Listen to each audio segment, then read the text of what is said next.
In this video lecture, we're going to discuss what is meant by the term salt. Now, salts are neutral compounds that are formed when an acid is neutralized, and we're going to discuss what is meant by this word neutralization of acids. So, if I have an acid has, for example, I have hydrochloric acid. All acids, they produce H plus one ions. So, if they produce H plus ions or they are proton donors. So all acids produce H plus 1 ions, which means that they have H plus 1 ions in the first place. So for example, if I have HCl, HCl is capable of producing H plus 1 ions, and it's going to produce another Cl minus 1 if it ionizes, if it produces these two ions.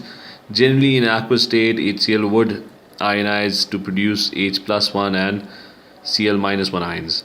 Similarly, I can pick another acid. For example, if I have phosphoric acid, which is H3PO4, and in aqueous state, if I dissolve it in water, it's also going to ionize. It's a strong acid, so it ionizes completely and produces 3 H plus ions, and so it produces 3 H plus ions and 1 PO4, 3 minus ions, and all these ions would be in aqueous state dissolved in water. So an acid by definition has these H plus 1 ions. We're not really concerned with the other ions. These would probably be acting as spectator ions. What an acid basically is, it produces H plus 1 ions. So both of these compounds, which I'm taking as examples, there are a number of different acids. So HCl produces H plus 1 ions, and H3PO4 also produces H plus 1 ions. Now, neutralizing an acid would mean that if somehow this HCl gets rid of this H plus 1 ion, then it would no longer be able to produce an H plus 1 ions. Or if this molecule H3PO4 gets rid of its H plus 1 ions, then it would no longer be able to produce H plus 1 ions. So if an acid loses all its H plus 1 ions, that means it would no longer be able to produce H plus 1 ions, and it would no longer be able to remain an acid. So what we mean by the term neutralization is, and I'm going to pick HCl again. Now the reason why HCl is an acid is because it has this H plus 1 ion and it's able to produce this H plus 1 ion. So if I somehow get rid of this H plus 1 ion and I replace it with any other positive ion, let's say, and I can pick any other positive ion. Let's say I pick sodium ions. Sodium is plus 1 and Cl is minus 1. So the formula of this compound is going to be, it's going to be NaCl. So it's going to be NaCl. There's going to be one Na and one Cl. So what I did over here is I somehow got rid of the H plus 1 ions and replaced it with some other positive ion, which I've taken as Na plus. I've replaced the H plus 1 with Na plus, and I got NaCl. Now this NaCl would be called a salt because it's a neutral compound. This compound would not be able to produce H plus 1 ion. So if an acid loses its H plus 1 and those H plus 1 ions get replaced by some other positive ion, then it would no longer be able to, it would no longer be called an acid because it is incapable of producing H plus 1 ion, which means that the acid has been neutralized. So to sum it up, if H plus 1 ions in an acid are replaced by any other positive ion, a neutral compound or a salt is produced. And this is the example that we did. So we can do a few more examples. Let's pick HCl again. And if somehow I get rid of the H in the acid and replace it with any other positive ion, let's pick any other positive ion. Let's pick Mg.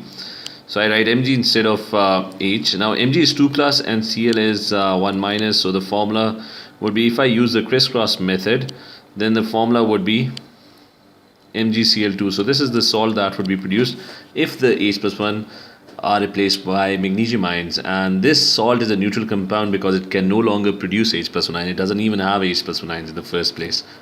Let's use HCl again, and remember I said getting rid of the H plus 1 and replacing it with any other positive ion. So let's take a polyatomic ion. Let's replace the H plus 1 with NH4 1 plus, the ammonium ion, and Cl is 1 minus. So the salt that would be produced is going to be ammonium chloride, NH4Cl.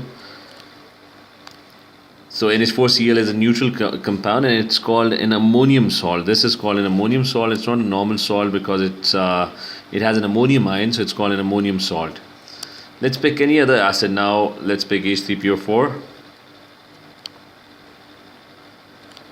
And I want to make a salt, get rid of the H in H3PO4. If I get rid of the H, only PO4 would be left, which has a charge of 3 minus, and instead of the H, I'll pick any other positive ion. If I pick sodium ions, the formula would be, using the crisscross method, it's going to be Na3PO4. Let's do one more. Let's pick sulfuric acid, which is H2SO4, and let's try to make a salt from sulfuric acid. Neutralize sulfuric acid, get rid of the H, and replace it with any other positive ion. I'm going to pick aluminium ions. SO4 is 2 minus. Using the crisscross method, the formula would be Al2, and SO4 is going to be 3. Let's do a few more examples of making salts. So I'm picking HNO3 and neutralizing this nitric acid. Get rid of the H and replace it with any other positive ion. I'm going to get a salt. So if I replace the H with aluminium ions, only nitrate ions would be left behind in the acid, and the formula would be, if I use the crisscross method, the formula is going to be aluminium. There's going to be 1 aluminium, and they're going to be 3 nitrate ions. Finally, let's do one more.